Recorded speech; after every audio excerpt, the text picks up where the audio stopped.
अगर आप भी एक मखाना लवर हैं, मखाने पसंद करते हैं तो ये वीडियो बिल्कुल आपके लिए ही है। हम बात कर रहे हैं एक ऐसी सीड की जिसे फॉक्सनट भी कहा जाता है। फिलहाल कुछ टाइम से इंडिया के अंदर ये काफ़ी फेमस हो गया है, लेकिन सबसे अच्छी बात ये है कि फाइनली इसको एक्नॉलेजमेंट मिल रही है जो बहुत टाइम से ड्यू थी।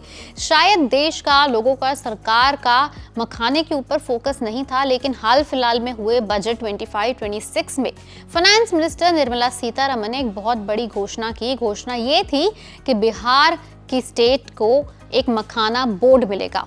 Why is that all of a sudden? बिल्कुल सबके मन में यही आ रहा है कि बिहार के अंदर मखाना बोर्ड क्यों स्टैब्लिश हो रहा है, कहीं और क्यों नहीं। क्योंकि बिहार ही तो देश का सिंगल लार्जेस्ट मखाना प्रोड्यूसर है, एंड नॉट जस्ट अपने देश का, अगर इंडिया की भी बात करें तो पूरी दुनिया में इंडिया ही मखाना यानी फॉक्सनट का सिंगल लार्जेस्ट प्रोड्यूसर है और सबसे बड़ा एक्सपोर्टर भी है।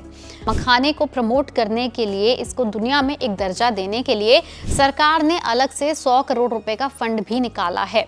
ये फंड एलोकेट किया गया है जो फार्मर्स को FPOs यानी फार्मर प्रोड्यूसर ऑर्गेनाइजेशन में ऑर्गेनाइज करेगा, ट्रेनिंग देगा ग्रो करने के लिए और गवर्नमेंट स्कीम्स का एक्सेस इंश्योर करेगा।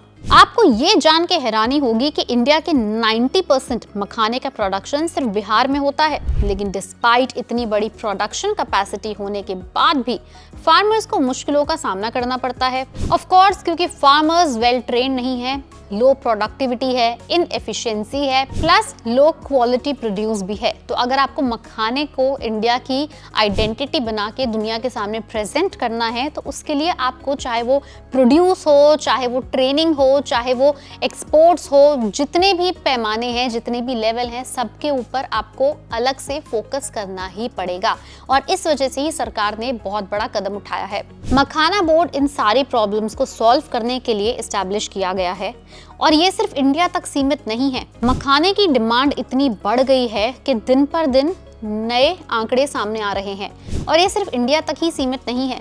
चाइना, कोरिया, थाईलैंड, यूरोप और यूनाइटेड स्टेट्स ऑफ अमेरिका जैसी कंट्रीज तक भी हमारा मखाना बहुत फेमस है। अभी अगर मखाने की मार्केट के साइज की बात करें तो 3000 करोड़ रुपए है और ये साल 2026, 27 या 28 तक लगभग 5000 से 6000 करोड़ जाने की क्षमता रखता है। एक्सपोर्ट्स 25% एनुअल ग्रोथ के साथ बढ़ रहे हैं। फ्लेवर्ड मखाने, यस फ्लेवर्ड मखाना जो आप ऑफिस में आराम से बैठ के खाते हैं, उसकी बात करें तो ये स्नैक मार्केट लगभग 30% की ग्रोथ देख रही है। इंडस्ट्री का CAGR 15 से 20% है जो फ्यूचर में और भी बड़ा होगा। वैसे तो मखाने की कैटेगरी में बिहार इस गेम का किंग प्लेयर है, लेकिन देखा जाए तो इंडिया में और भी स्टेट्स हैं जहाँ बेशक छोटे पैमाने पे लेकिन मखाने की एग्रीकल्चर खेती हो रही है।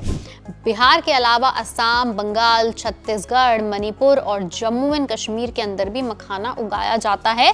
इनफैक्ट दूसरी स्टेट्स में भेजा भी जाता है। But again Bihar still remains the king. पर ये सक्सेस स्टोरी इतनी आसान नहीं है। फार्मर्स मैनुअल लेबर से मखाना कलेक्ट करते हैं और सिर्फ 2% पॉप सीड्स एक्सपोर्ट क्वालिटी के होते हैं। प्रोसेसिंग यूनिट्स की कमी एक बहुत बड़ा चैलेंज है, लेकिन एक अच्छी खबर ये भी है कि साल 2022 में मिथिला मखाना को GI टैग मिला, which is kind of a national identity only. Bihar का मखाना बोर्ड और नए सरकारी इनिशिएटिव्स फार्मर्स को एम्पावर करेंगे और बिहार को एक ग्लोबल हब भी बना सकते हैं। मखाने की अगर बात करें तो इस सेक्टर में ऑलरेडी कुछ स्टार्टअप्स आए हुए हैं। Mister Makhana, Farmley, Shakti Sudha Makhana, Nutri Makhana and House of Makhana जैसे प्रोडक्ट्स आप आमतौर पे मार्केट में देखते होंगे। और इनफैक्ट आपने जो बजट में अनाउंसमेंट देखी उससे पहले एक फेमस एंटरप्रेन्योर निखिल कामत ने भी इसके बारे में सोशल मीडिया पे अपनी पोस्ट डाली थी कि मखाना क्यों इंडिया के अंदर नजरअंदाज हुआ है, लेकिन एक्चुअल में कितनी बड़ी मार्केट है और इंडिया को एक ग्लोबल पोजीशन देने में बहुत बड़ी मदद कर सकता है आपका ये एक छोटा सा फॉक्सनट। वैसे ये थी हमारी मखाने के ऊपर डिटेल्ड रिपोर्ट। आपका इस नए इनिशिएटिव बाय द गवर्नमेंट पर क्या कहना है? अगर आपकी नज़र में कोई और ऐसा एग्रीकल्चर प्रोडक्ट है जो इंडिया को फेमस और एक ग्लोबल पोजीशन बनवाने में मदद कर सकता है तो उसका नाम आप हमें नीचे कमेंट सेक्शन में लिख के जरूर बताएं। Still again if you are a makhana lover do mention in the comment below. अगर आपको वीडियो पसंद आई उसे लाइक करें, शेयर करें और हमारे चैनल को फॉलो और सब्सक्राइब करना ना भूलें। है।